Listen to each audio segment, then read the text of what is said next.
Welcome to our channel. Let's discuss what happened in the 5th episode of Better Call Saul Season 1 entitled Hero. Police arrive at Chuck McGill's house after his neighbor reports the stolen newspaper, Chuck's living conditions, cause the officers to believe he is producing methamphetamine.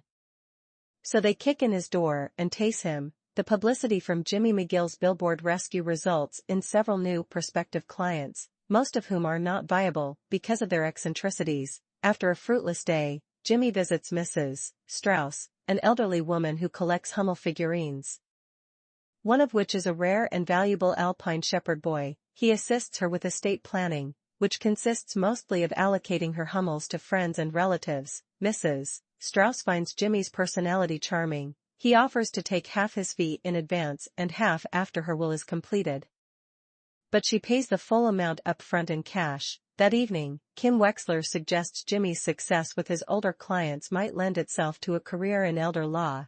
Jimmy considers it, but is interrupted when Kim takes a call from Howard Hamlin. After hanging up, she tells Jimmy that Chuck has been hospitalized. A doctor proves Chuck's electromagnetic hypersensitivity is psychosomatic by turning on his hospital bed's control panel without him noticing. She recommends Chuck be committed to a mental institution, but Chuck wants to go home and Jimmy supports his decision. Howard then arrives and Jimmy concludes that Howard does not want Chuck committed because Jimmy would obtain guardianship and negotiate for Chuck to receive the full value of his partnership in a buyout.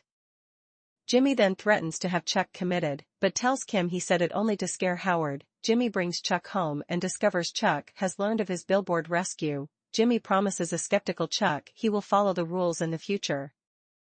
After mimicking Andy Griffith's clothing and mannerisms from the TV series Matlock, Jimmy promotes his new elder law specialty at a nursing home. Exiting the courthouse parking lot, Jimmy gives Mike Ehrmantraut a business card with his new "Need a Will? Call McGill" slogan printed on it. Mike is parked outside a woman's house. She comes out, gets in her car, and stares at Mike uncomfortably for several moments before they drive away in opposite directions. Mike is later visited at home by several police officers, one of whom he recognizes from his own tenure as an officer in Philadelphia. That was the summary of the 5th episode of Better Call Saul. Thank you for watching.